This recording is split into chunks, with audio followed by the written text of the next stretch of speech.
My legs gave out at mile 23. A stranger's hand caught my collapsing body. "Breathe," she whispered. "I've got you." I didn't know her name yet. 6 months later. She became everything. Then I learned who she really was. The truth would nearly break us both. But first, let me tell you how we started. My name is Maya Whitfield, 31. A graphic designer in Chicago, and for years running was the only place I felt completely free from other people's expectations. I had spent my whole life proving myself to my parents, my clients, even strangers. Except learning how to be honest with myself about who I truly loved. That October morning, the Chicago Marathon course wound past crowds screaming names on cardboard signs, and I was chasing a personal record I'd trained a year for. Around mile 20, the humidity hit harder than forecasted, and my chest tightened in a way I recognized but had learned to ignore during training runs. By mile 23 my vision blurred at the edges, the cheering crowd folding into a wall of noise, and my knees simply stopped listening to me. I remember the pavement tilting, my water bottle flying from my hand, and then strong arms catching me before my head hit the concrete. Hey, look at me," the woman said, kneeling beside me, pressing 2 fingers to my wrist like she'd done this 100 times before. Her name tag, pinned crookedly to her volunteer vest, read Jordan Ellis, and her eyes were the calmest thing I'd seen in the last 3 miles. She didn't rush me toward the medical tent. She walked beside me slowly, matching my shaky pace, talking about anything except the fact I'd almost fainted. "You don't have to finish today," she said gently, and something about the way she said it made me want to argue, then made me want to cry instead. I finished anyway, limping across the line 20 minutes off my goal, and found her waiting past the barricade with a foil blanket and a small, proud smile. "You're stubborn," Jordan said, wrapping the blanket around my shoulders like it was the most natural thing in the world for 2 strangers to do. "You're one to talk," I answered, nodding at her volunteer badge. "Who spends their Sunday chasing exhausted strangers down a marathon course for free?" She laughed. And it was warm and unguarded. The kind of laugh that made the ache in my legs feel briefly unimportant. We exchanged numbers before I even asked myself why. Texting that night about foam rollers and electrolyte tablets like it was the easiest thing in the world. 2 weeks later she asked if I wanted to run an easy 5 miles along the lakefront. "No medical emergencies this time," she teased. And I said yes immediately. That run turned into coffee. And the coffee turned into 2 hours of talking about nothing and everything. Our cups long gone cold between us. I noticed things I hadn't let myself notice about a woman in years. The way she listened like my answers actually mattered. The way her laugh made my chest loosen. I told myself it was just friendship.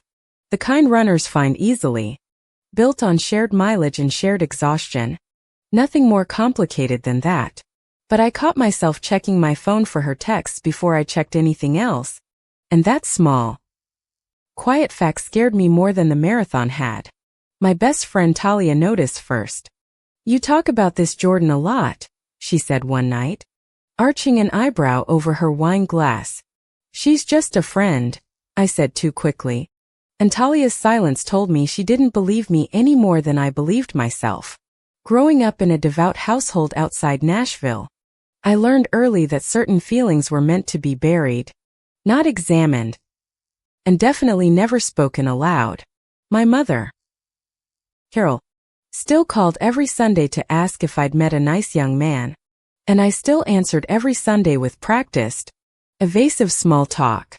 I dated men through college, convincing myself the absence of real longing was simply what love was supposed to feel like for someone like me. One relationship, with a kind man named Ben, lasted 3 years and ended when I finally admitted, mostly to myself, that I'd been performing happiness the entire time. Jordan grew up differently, in a loud, close Boston family that argued about everything and hid nothing, including the fact that she'd known she liked women since 15. "My parents cried when I came out," she told me once. "Then they cried harder when I said I was running my first marathon for my sister." She didn't explain the sister comment right away. And I didn't push. Sensing a door she wasn't ready to open. One I recognized because I had my own. Instead, we kept running together every weekend. Our conversations growing longer. Our silences growing more comfortable. The distance between us shrinking mile by mile. One rainy Saturday. Soaked and laughing under a bus shelter. She brushed wet hair from my face and I felt something shift permanently between us. Neither of us said anything. But the air changed. Thick with a question neither of us was brave enough yet to ask out loud. By December, we were spending most evenings together. Cooking badly. Watching terrible reality shows. Pretending the growing closeness between us was purely platonic convenience. I started noticing the specific way she said my name. Softer than she said anyone else's. And I started saving it in a place I wasn't ready to name. On New Year's Eve. At a rooftop party neither of us really wanted to attend. She pulled me away from the crowd to watch fireworks over the skyline. I need to tell you something, Jordan said. Her voice unsteady in a way I'd never heard from her. And I need you to not run away. I don't run away, I said. Which was a lie we both recognized. Given my entire dating history was built on quiet, careful retreats. I like you. Maya. Not as a friend. I've liked you since the day you nearly face-planted on Michigan Avenue, she said. Half laughing. Half terrified.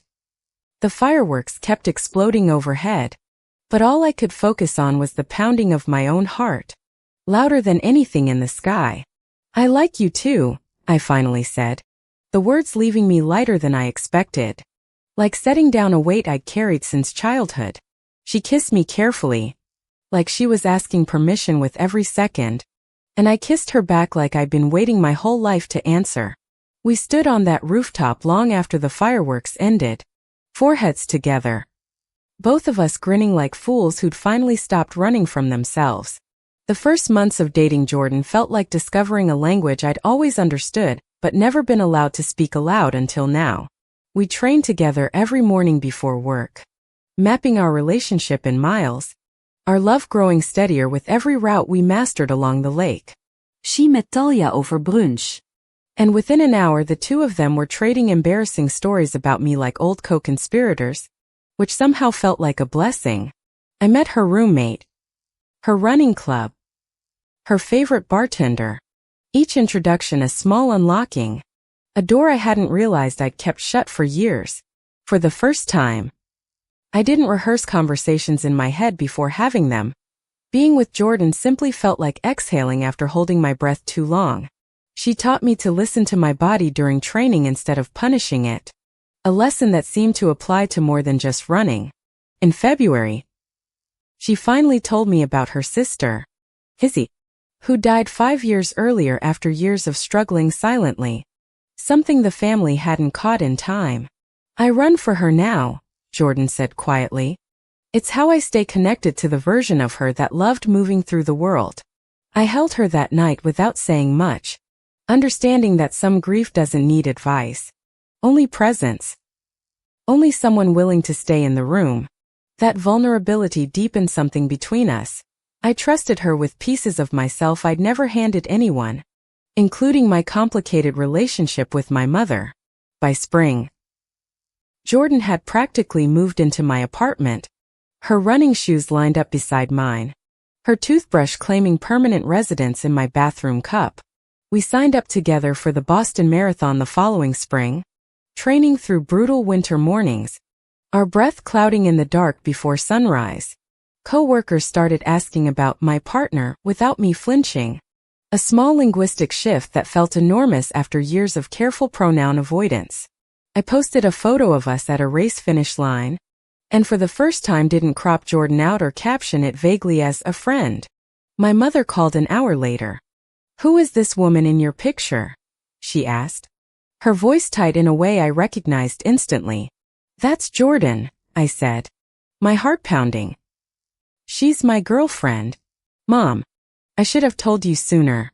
But I was scared. The silence on the line stretched so long I thought the call had dropped, until my mother finally said, We'll talk about this when you visit. I hung up shaking. And Jordan wrapped her arms around me without asking what was wrong, already reading it in the tightness of my shoulders. Whatever happens, she said, you're not alone in this anymore. Families take time. Or they don't. Either way. I'm here. I wanted to believe her completely, but a small, old fear whispered that love this good always came with a price I hadn't paid yet. The visit home in April was worse than I imagined. My mother set 2 places at dinner and Jordan a third at a smaller side table. I just don't understand this life, my mother said over pot roast, refusing to look directly at either of us the entire meal. My father stayed silent, which somehow hurt more than an argument would have. His quiet disapproval of familiar language from my childhood. Jordan stayed composed, answering every pointed question with patience I couldn't have managed myself, though I saw her jaw tighten more than once. On the drive to the airport, I apologized for my family, and Jordan just shook her head. You don't have to apologize for people learning slowly. But something had cracked open in me that visit. An old shame I thought running had burned away resurfacing with familiar, exhausting weight. I threw myself harder into marathon training, using the miles to outrun the conversation with my mother instead of processing it honestly. Jordan noticed I was pulling away emotionally even as we trained side by side. My silences growing longer. My texts to her growing shorter. Talk to me, she said one evening, after I'd snapped at her over something trivial. You've been somewhere else for weeks. I'm fine, I said. The same lie I told my mother my whole life. And Jordan's face fell in a way that haunted me for days. In May, my old college boyfriend Ben reached out unexpectedly, congratulating me on a promotion he'd seen online, reopening a door I thought I'd closed for good. We met for coffee, purely as friends. But Ben mentioned, almost casually, that my mother had called him asking whether I was just confused. I didn't tell Jordan about the coffee right away, telling myself it wasn't important, though some quiet part of me knew that was another lie. Talia found out first, through a mutual friend, and mentioned it to Jordan without realizing I hadn't said anything, thinking it was common knowledge. Jordan confronted me that night, hurt written plainly across her face. Why didn't you tell me you saw Ben? Why does my mother trust him more than me? It wasn't like that, I said. But even as I spoke I understood how it looked. How the secrecy mattered more than the coffee itself. You're still hiding pieces of yourself, Jordan said quietly. From your family. And now apparently from me too. I can't build a life on hidden pieces. I didn't have a good answer. Because she was right. And the realization terrified me more than my mother's disapproval ever had. We didn't break up that night. But something fragile settled between us. A distance neither of us knew how to close with words alone. I started sleeping poorly. Running longer distances alone before dawn. Chasing an exhaustion that might finally quiet the noise in my head. My coach, noticing my time slipping and my mood darkening, pulled me aside after practice. Whatever's going on off the track, it's showing up in your splits. I confided in him about the tension with Jordan, careful to keep my mother out of it, still instinctively guarding that particular wound. Running away from a problem only works until the problem learns to run faster, he said, which annoyed me precisely because it was true. Meanwhile, Jordan buried herself in extra volunteer shifts at the same medical tent where we'd met, staying late, coming home quieter than usual. One night I found her crying in the kitchen, a framed photo of Casey in her hands, and I realized her sister's anniversary had passed unspoken. I didn't want to burden you, she said, wiping her eyes, since you already have so much going on with your mother. That single sentence broke something open in me. We'd both been protecting each other into separate, lonely corners instead of leaning on one another. We're supposed to carry this together, I said, sitting beside her on the kitchen floor. That's the whole point of choosing someone. We talked for hours that night. Really talked. About Casey. About my mother. About the fear underneath both of our silences. It didn't fix everything instantly, but it felt like the first honest conversation we'd had in weeks. A small bridge rebuilt plank by plank. 2 weeks later, my mother called again. Her voice different, quieter. Your Aunt Diane said something to me. About her son. About people like you and Jordan. It turned out my cousin Mark had come out as gay the previous year. And my mother had watched my aunt slowly, painfully come around. I don't want to lose you the way I almost lost Diane and Mark, my mother admitted. Her voice cracking in a way I'd never heard. It wasn't full acceptance. Not yet. But it was a door left open instead of slammed shut. And I let myself feel cautiously hopeful. I told Jordan about the call immediately this time. No secrets. No editing. And she squeezed my hand so tightly it almost hurt. That's real progress, she said. Doesn't erase the dinner table. But it's something. And you told me right away. That's what matters most to me. Our relationship started rebuilding on steadier ground. Both of us more careful now about naming our fears instead of burying them in silence. Boston Marathon training intensified through early spring. And running together again became a kind of therapy. Our old rhythm slowly returning stride by stride. We fought less about small things and started fighting. Instead, for the relationship itself. Choosing each other actively instead of assuming love alone was enough. By March, Jordan asked me to move in officially. Not as a gradual drift but as an intentional choice.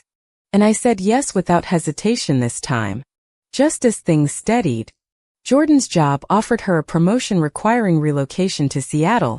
An opportunity she'd wanted for years before we'd even met. I don't want to go if it means losing what we've built, she said. Torn between ambition and the life we'd only just repaired. I told her I couldn't ask her to give up her career. But privately I panicked at the idea of starting over somewhere without her steady presence. We spent a tense week discussing long distance. My remote design job. Her Seattle offer. Weighing options that all felt like some kind of loss. Talia, ever practical, pointed out that my design contracts were fully remote already. You've been looking for a reason to leave Chicago's dinner table drama anyway. The idea of moving with Jordan, of building an entirely new chapter far from my mother's cautious tolerance, both terrified and thrilled me equally. I called my mother to tell her, bracing for disapproval. But instead she asked, quietly, "Are you happy, Maya?" With her. "Are you actually happy?" "Yes," I said, surprised by how easily the truth came. "Happier than I've ever been." My mother was quiet, then said, "Then go." It wasn't the tearful acceptance speech from a movie, but it was real. Imperfect progress from a woman raised to fear exactly this kind of love. We accepted the Seattle offer together, packing our apartment, our running shoes, our fragile, hard-won trust, into boxes bound for a new coast. The move brought its own adjustments, new streets to learn, new routes to run, a new time zone separating us further from my parents. We registered together for the Seattle Marathon, our first race as officially cohabitating partners, treating the training as a ritual of building our new life. Jordan's job kept her traveling more than expected, and the long hours apart tested a relationship already stretched thin from months of upheaval. I started freelancing more aggressively to fill the loneliness, throwing myself into deadlines the same way I'd once thrown myself into marathon mileage. One evening, scrolling through old photos, I found pictures from Jordan's college years, including one captioned "Jordan and Elena, forever," tagged from years earlier. I didn't ask right away, telling myself old exes were normal. But a small anxious thread began unraveling quietly in the back of my mind. Then, at a work event for Jordan's new company, a woman approached us warmly. "Jordan, I didn't know you moved to Seattle too," she said, smiling. "Maya." "This is Elena," Jordan said, her voice carefully neutral. "We dated in college. She works 2 floors up from me now." The coincidence felt too large to be comfortable. And I watched Elena's eyes linger on Jordan, a beat longer than professional politeness required. Driving home, I finally asked the question I'd been circling. Did you know Elena worked there when you took this job? I suspected, Jordan admitted after a long pause. I didn't want to make it a bigger deal than it needed to be. It's ancient history. Maya. You should have told me, I said. Old wounds about secrecy resurfacing. The irony of my own past hiding not lost on either of us. I'm not you, Jordan said sharply, then immediately looked stricken, as if she wished she could pull the words back into her mouth. The comment landed harder than she intended, cutting straight into my deepest insecurity about the coffee with Ben, about months of carefully guarded truths. We didn't speak for the rest of the drive. The apartment silent that night in a way it hadn't been since our earliest, rockiest months. Over the following weeks, Elena appeared more often, team lunches, happy hours. A work trip to Portland that Jordan mentioned only after the fact. I told myself I trusted Jordan completely, but trust and jealousy, I learned, could occupy the same chest cavity without ever quite reconciling. Talia. On a video call, listened patiently before saying, "This isn't really about Elena, is it? This is about whether you believe you deserve to be chosen." Her words landed uncomfortably close to a truth I'd been avoiding since childhood. Since every awkward Sunday dinner where I'd felt like the wrong answer, I realized my jealousy wasn't really about Jordan's past. It was about a lifelong fear that love, once claimed, could always still be taken away.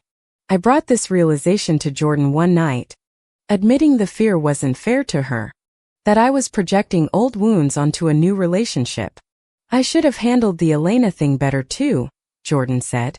I got defensive because it reminded me how much your family history still scares me. We agreed to be more transparent. No more information withheld out of convenience, even when the truth felt uncomfortable or unnecessary to share. Elena, as it turned out, transferred departments the following month, an ordinary workplace shuffle that quietly resolved a tension neither of us had needed. Our therapist, whom we finally agreed to see together, helped us name a pattern. Both of us defaulted to self-protective silence under stress.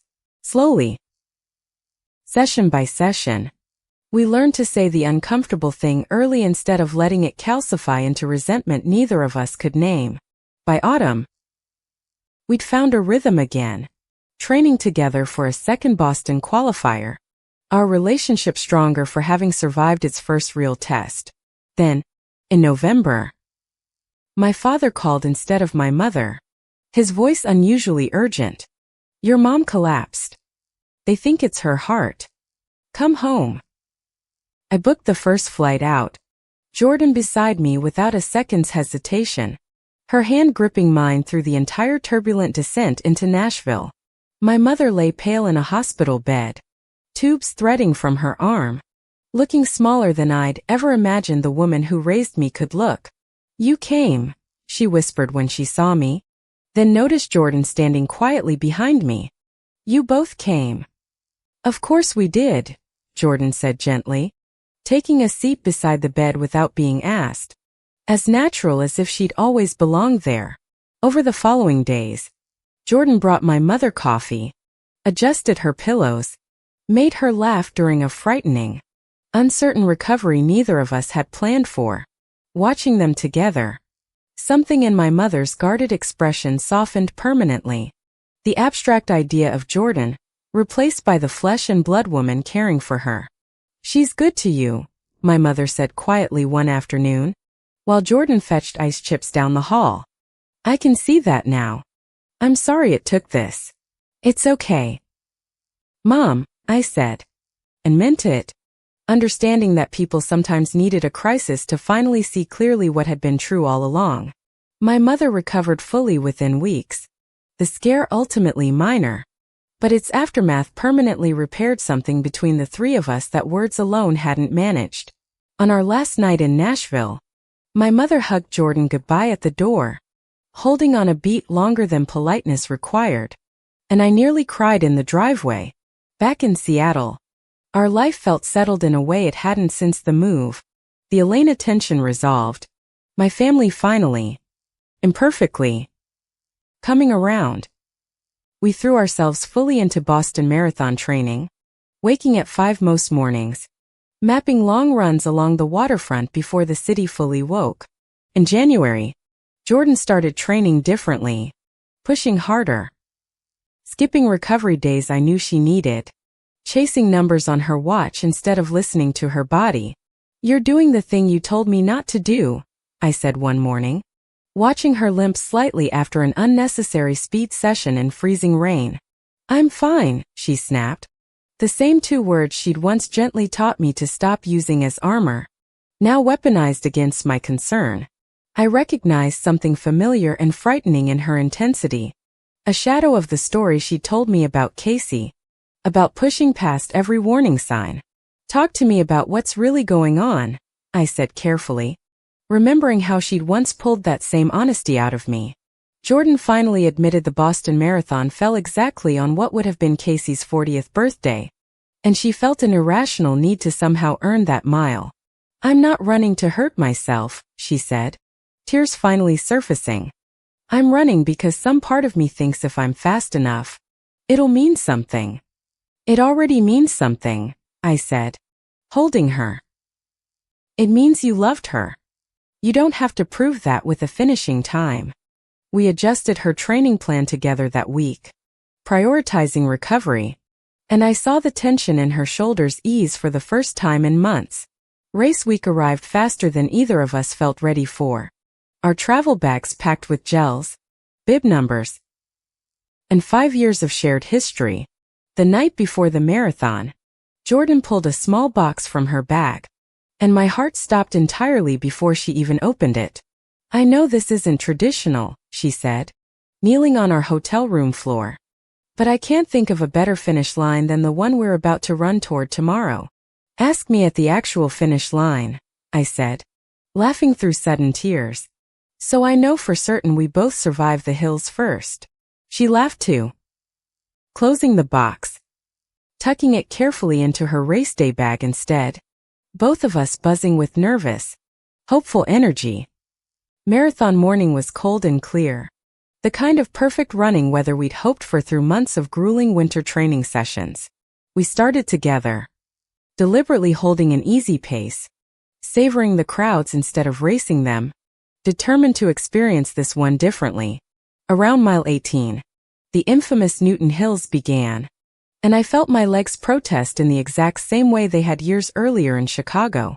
"Not again," I muttered, and Jordan glanced over immediately, remembering. Both of us laughing despite the pain at the strange symmetry of the moment. "I'm not letting you fall this time either," she said, slowing her pace deliberately to match my faltering one, refusing to leave me behind.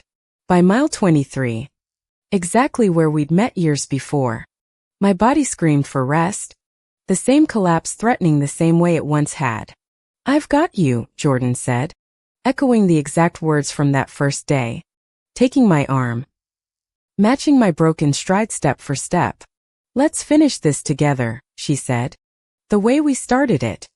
I'm not running ahead of you. Not today. Not ever." Something about hearing those words again, years later, in a different city, with everything we'd survived between us, gave my legs one more mile of strength. We crossed mile 24 together, then 25. The crowd's roar swelling as the finish line banner finally came into view down Boylston Street.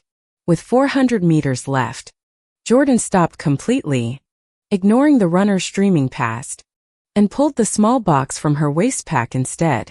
"Maya Whitfield," she said, breathless, kneeling right there on the marathon course. "Will you marry me?" "Right here." Right at our finish line. Runners cheered as they passed. Phones raised. Strangers slowing to witness a moment I never could have imagined possible for myself years earlier. "Yes," I said, pulling her up into my arms instead of waiting for her to stand. "Yes." 1,000 times yes. Now let's actually finish this race. We crossed the finish line hand in hand. Our official time nothing close to a personal record. And neither of us cared even slightly.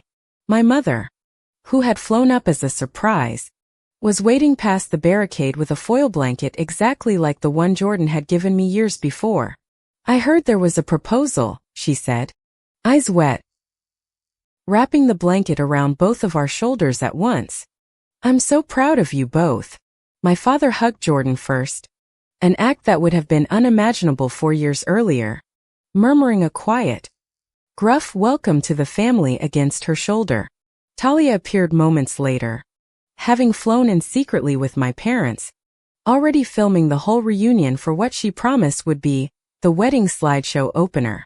That evening, surrounded by the people who had once seemed like obstacles and now felt entirely like home, I understood how far we'd both traveled. Not just 26.2 miles, but years of hidden truths, difficult dinners, jealous nights, and hospital rooms, all leading to this exact street. Jordan caught my eye across the celebratory dinner table and mouthed, silently, "I've got you." The same 3 words that had started everything. I mouthed it back, understanding now that those words weren't just about a marathon collapse, but about a promise we'd spend our whole lives keeping. We married the following June, in a small backyard ceremony in Nashville, my mother reading a poem she'd written herself for the occasion. Casey's photo sat on the altar table beside unlit candles. Jordan's quiet way of ensuring her sister was present for the day neither of them thought possible. We still run together every weekend. Slower now. Less about times and more about the simple, steady rhythm of moving through the world side by side. Sometimes, on hard mornings, one of us falters, and the other slows down without being asked, because that's what we learned, mile after mile.